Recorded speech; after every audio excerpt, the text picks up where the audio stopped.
अस्सलाम वालेकुम दोस्तों। आज हम बात करेंगे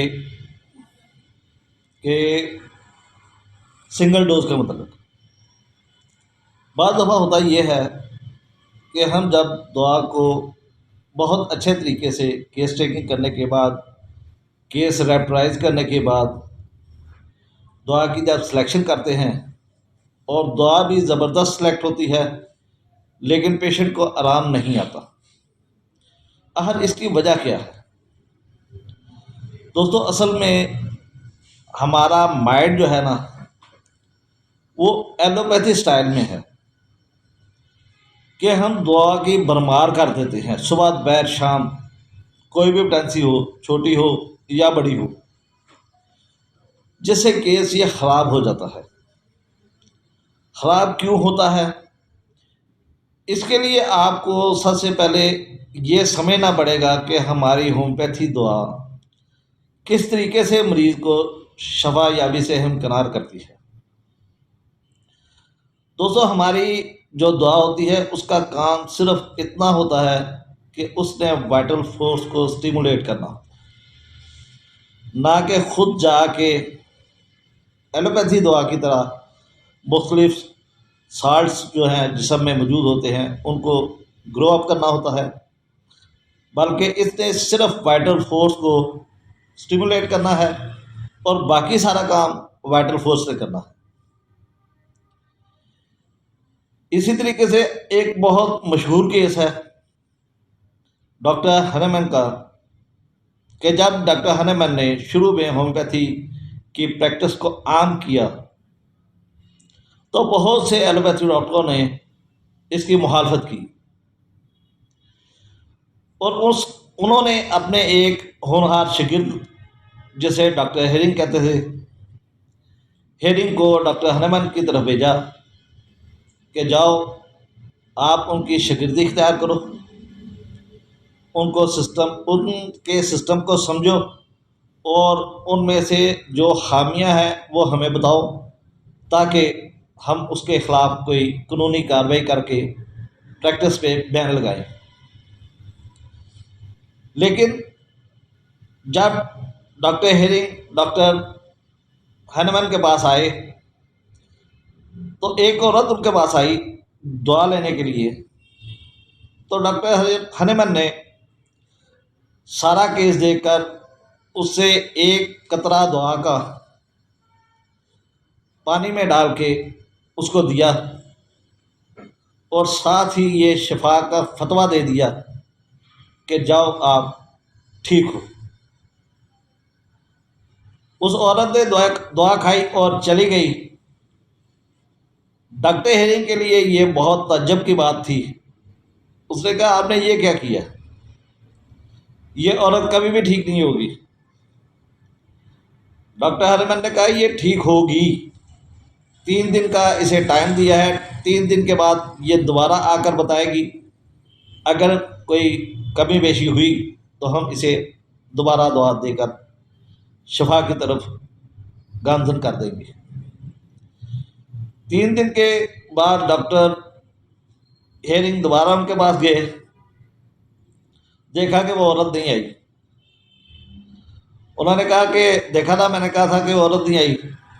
डॉक्टर हनेमैन ने कहा कि वो असल में ठीक हो चुकी है, जिसकी वजह से वो दोबारा नहीं आई। खैर, डॉक्टर हेरिंग ने उस औरत का एड्रेस लिया और उसके घर चला गया और जाके पता किया तो वो औरत बिल्कुल तंदुरुस्त थी और घर के काम काज में मशगूल थी। तो आप जानते हैं कि डॉक्टर हनेमैन ने कौन सी दवाई और किस पोटेंसी में दी? सीपिया दवा थी और मदर टिंचर था, और मदर टिंचर का एक कतरा दिया। तो दोस्तों, ये छोटी ताकत की बात हो रही है। जैसे कि हमारे यहाँ मशहूर है कि छोटी ताकत है तो सुबह दोपहर शाम आप देते जाएं। इसी तरीके से एक और किताब में एक केस पढ़ा, काफ़ी पुराने डॉक्टर हैं, इंडियन डॉक्टर हैं। उन्होंने लिखा कि मेरे पास जब मैं प्रैक्टिस करता था, एक औरत आई और उसे टांगों पे एक्जिमा था। मैंने उसकी तमाम केस चेकिंग करने के बाद जो दवा फाइनलाइज की वो थी ग्रेफाइट्स। मैंने ग्रेफाइट 30 में से दी तो 15 दिन की उसे प्लास्बो दे दी। 15 दिन के बाद जब वो दोबारा आई तो देखा उसका एक्जिमा काफ़ी बेहतर था।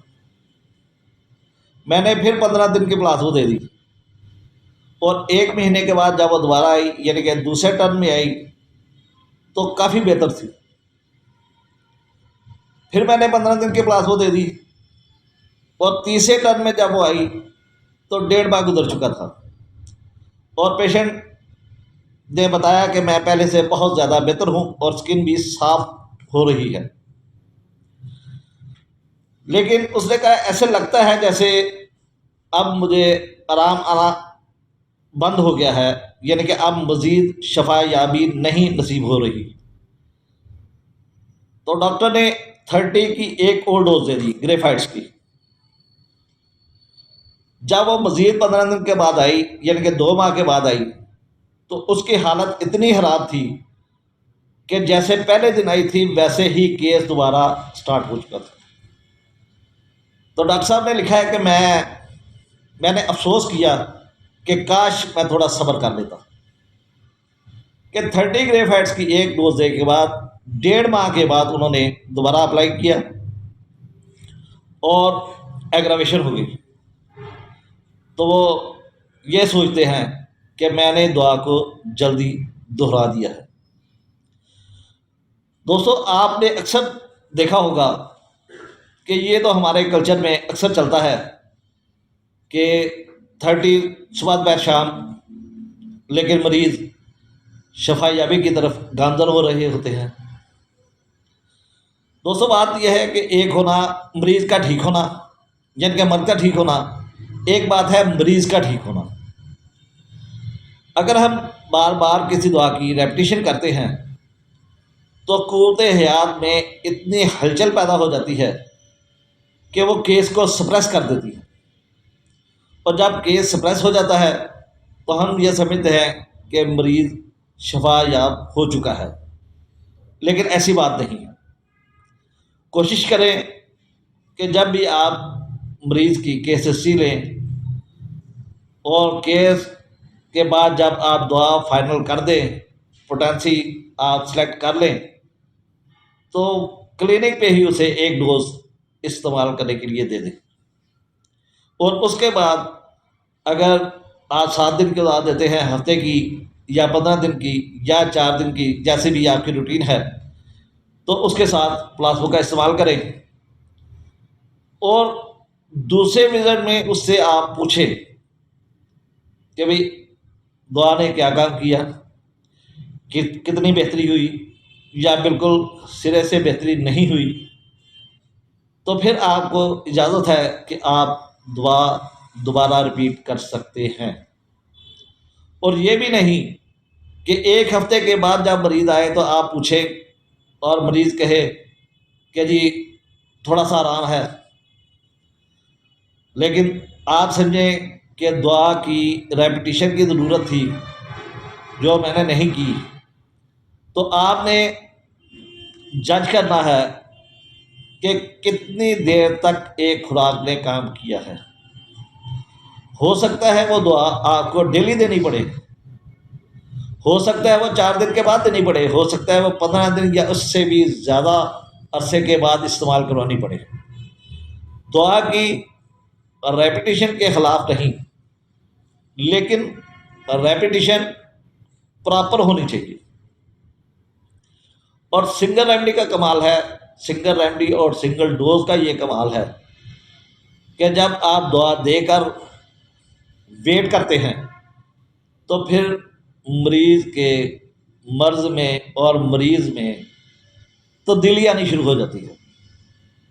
और उस तब्दीली को आपने पहले रिकॉर्ड की हुई है, उसकी मरीज़ की अलामात उसके साथ टैली करके देखें कि मरीज़ कितने % बेहतर है।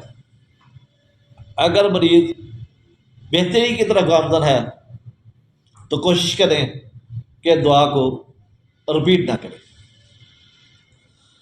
दोस्तों, ये एक छोटा सा टॉपिक था,